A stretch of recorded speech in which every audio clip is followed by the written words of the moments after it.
These are 18 contracts in 16 countries. 18 बड़े agreement करके आए हैं और ये सारे अग्रीमेंट प्रेफरेंशियली सरकारी कंपनियों के होने चाहिए थे। सबसे पहले रशियन विजिट 2015 में अंबानी साहब 2015 में ही एक मरी हुई कंपनी खरीदते हैं, 7,500 करोड़ में मरी हुई, बैड डेट वाली, और रिलायंस डिफेंस उसका नाम होता है। और वो पहला ही कॉन्ट्रैक्ट एक महीने बाद 23 दिसंबर 2015 को रशिया में Almaz Antey, the maker of an air defence system, ये डील है 6 बिलियन यूएस डॉलर्स की साहब। 6 बिलियन यूएस डॉलर्स की डील पहले ही महीने रिलायंस डिफेंस को प्राइम मिनिस्टर साहब के साथ जाके, और उनकी फोटो हैं, पहले ही दिन मिलती है। उसके बाद मोदी साहब फ्रांस जाते हैं, फ्रांस जाके ऑफसेट पार्टनर बनाते हैं अंबानी साहब को, और 30,000 करोड़ की डील मिलती है। 18 फ्लाईअवे जहाज आने थे, बाकी टेक्नोलॉजी ट्रांसफर होनी थी और हिंदुस्तान में वो जहाज बनने थे, हिंदुस्तान में वो एम्प्लॉयमेंट मिलनी थी। लेकिन सारे के सारे 36 फ्लाईअवे आते हैं और इतना बड़ा धब्बा लगता है, आज तक प्रधानमंत्री ने जवाब नहीं दिया। 10 रुपए के पेन का पक्का बिल मांगते हैं प्रधानमंत्री साहब और राफेल के बिल पे बिल बिलाते हैं। ये ठोक के कह रहा हूं, पहले भी कह चुका हूं, कोई जवाब नहीं आया उनका। वैसे तो अगर जवाब होता तो पहले दिन ही आता है, 10 बंदे प्रेस कॉन्फ्रेंसें करते हैं, लेकिन यहां कोई जवाब नहीं आया। उसी जगह फ्रांस में टैक्स डेट था अंबानी साहब के ऊपर 143.7 million US dollars, euro 1100 crore का डेट 56 करोड़ में सेटल किया फ्रेंच अथॉरिटीज ने। वन टाइम सेटलमेंट हुई और वो पूरी तरह से माफ कर दिया गया। ये नेगोशिएशन के साथ हुआ, जब राफेल के साथ नेगोशिएशन हो रही थी उसके साथ हुआ। ये 1100 करोड़ रुपए माफ करके 56 करोड़ रुपए भरे। फिर स्वीडन गए प्रधानमंत्री साहब के साथ, Saab AB of Sweden, to bid for shipborne unmanned aerial vehicle programme of the Indian navy. ये सब अनिल अंबानी साहब को सिंगल इंजन फाइटर एयरक्राफ्ट बनाने का कॉन्ट्रैक्ट दिया गया 60,000 करोड़ का। अडानी साहब को, Adani group to bid for single engine fighter aircraft in India, air force, 60,000 crore रुपए। ये सरकारी कंपनियां जिन्हें 50-50 साल का अनुभव था, जिनके पास आज अपने एम्प्लॉइज को तनख्वाह देने के पैसे नहीं है, जो काम ही ये करते हैं, ये उनको वो कॉन्ट्रैक्ट नहीं गया। ये कॉन्ट्रैक्ट अडानी साहब को गया। आगे आइए जी, Israel. In March 2016 Adani group signed with Elbit Istar of Israel to work together in manufacturing and developing unmanned aircraft systems. The Anil Ambani Group signed to develop air-to-air missiles for IAF, air-to-air missiles for about 65,000 crores, 65,000 crore रुपए। भैया DRDO में क्या खामी थी? DRDO को ये contract क्यों नहीं मिला? DRDO क्यों घाटे में चल रही है? 2017 में Reliance defence science an agreement with the US navy.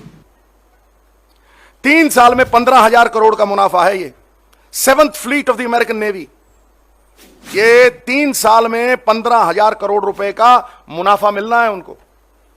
क्या भारत की जो डिफेंस कंपनीज हैं उनमें कोई मादा नहीं? क्या उनके जो एम्प्लॉइज हैं उनको तनख्वाह नहीं मिलेगी? ये शिपमेंट कंपनीज, भारत की शिपयार्ड कंपनीज जो हैं, आप देखिए कितनी है, खत्म हो जाएंगी। ऑस्ट्रेलिया, अडानी साहब gets a commitment for world's largest greenfield coal mining project. Adani साहब signs the MOU with SBI for 6,200 के लोन ले लिया। वहां जाके कॉन्ट्रैक्ट साइन किया, MOU साइन किया, और आते ही 62,000 करोड़ का, 6200 करोड़ का लोन ले लिया कोल माइनिंग का SBI से। मलेशिया में जाते हैं, प्रधानमंत्री साहब के साथ जाते हैं, signs an MOU with Malaysia's MMC port for the extension of Port Klang and signs an agreement for the development of integrated maritime city on Kerry Island involving 32 billion US dollars. Iran में 500 million, Mozambique में pulses का contract, Oman में, Myanmar में, China में photovoltaic equipment. होता क्या है कि जिस आदमी ने 1 लाख करोड़ रुपए भारतवर्ष के देने हैं, अडानी साहब tops the list of billionaires in terms of percentage gain and net worth in a year. जनवरी 2017 में 4.3 बिलियन और दिसंबर 2017 में 10.4 बिलियन, 124% अडानी साहब की वेल्थ बढ़ जाती। मैं ये पूछना चाहता हूं, और ये जितने भी लोगों ने ये लोन लिए हैं किसी ने वापस नहीं किए हैं, एनपीएस आप सब जानते हैं। सिर्फ सुप्रीम कोर्ट ने जब बाजू मरोड़ी है, सिर्फ सुप्रीम कोर्ट ने जब बाजू मरोड़ी है ना और घुरी दी है, तो माल्या जी भी रेडी हो गए, रिलायंस ने पैसे दिए, ये नहीं है रिलायंस ने दिए पैसे, नीरव मोदी भी रेडी हो गया है। तो क्या सरकार इनसे पैसे नहीं वसूलेगी?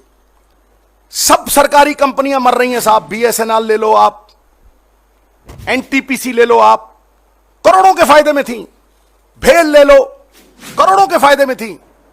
और देखिए आप, Reliance post a gain of 10,000 crore in a quarter. पहली प्राइवेट कंपनी हिंदुस्तान की जो 3 महीने में 10,000 करोड़ कमाती है। इसका मतलब एक साल में 40,000 करोड़ रुपया, और सरकारी पोस्टल डिपार्टमेंट 15,000 करोड़ के घाटे में है। कल आया अखबार में 15,000 करोड़ रुपए के घाटे में है postal department. The directorate of revenue intelligence accused Adani साहब ऑफ ओवर इनवॉइसिंग, 5,000 करोड़ रुपए की ओवर इनवॉइसिंग। बाहर से लाए, दुबई में उसी को 3 गुना ज्यादा दिखाया और यहां लाके बेचा। We are a welfare state. क्या वेलफेयर अंबानी अडानी का होना था या सरकारी कंपनियों को भी मुनाफा मिलना था? मैं पूछना चाहता हूं कि हर एक सरकारी कंपनी को मार के सिर्फ ये 2 लोग ही दिखे जिनको स्टेट के एक्सचेकर को मार के, स्टेट के मुनाफे को मार के ये मुनाफे दिए गए हैं। क्या निजी जेबों में ये पैसा नहीं जा रहा? क्या ये हिंदुस्तान के खजाने में पैसा आ रहा है?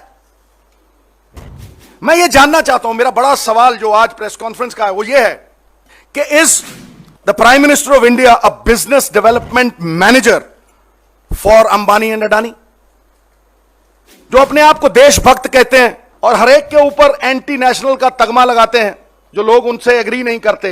मैं पूछना चाहता हूं कि हर एक सरकारी कंपनी को मार के सिर्फ ये 2 लोग ही दिखे जिनको स्टेट के एक्सचेकर को मार के, स्टेट के मुनाफे को मार के ये मुनाफे दिए गए हैं।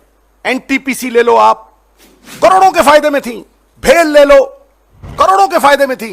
ये हैरान करने वाली अब बात है कि बांग्लादेश में प्रधानमंत्री जी जाते हैं और उसी दिन on the same day Reliance science 3,000 megawatt of electricity at the cost of 3 billion.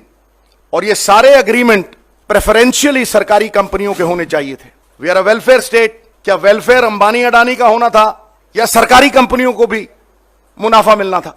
अब आप देखिए, अडानी पावर ने 1600 megawatt electricity at the cost of 2 billion. यहां देखने वाली बात है कि without any competitive bidding they are given contracts.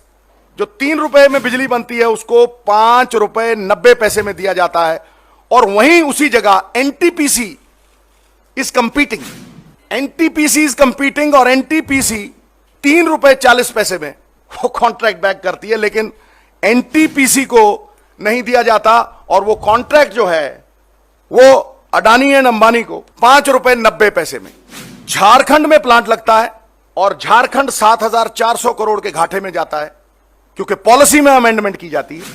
और अंबानी और अडानी साहब को बगैर किसी बिड के, बगैर किसी कंपैरेटिव बिड के ये कॉन्ट्रैक्ट दे दिए जाते हैं, और एनटीपीसी जो कंपीट कर रही है वहां पे वो 3 रुपया पे उनको कॉन्ट्रैक्ट दिया जाता है। मैं हैरान हूं कि किस तरह से भारतवर्ष में जो बड़ी बड़ी ये कंपनियां हैं हमारी, एनटीपीसी जैसी, इन्हें लेके कभी नहीं गए प्रधानमंत्री।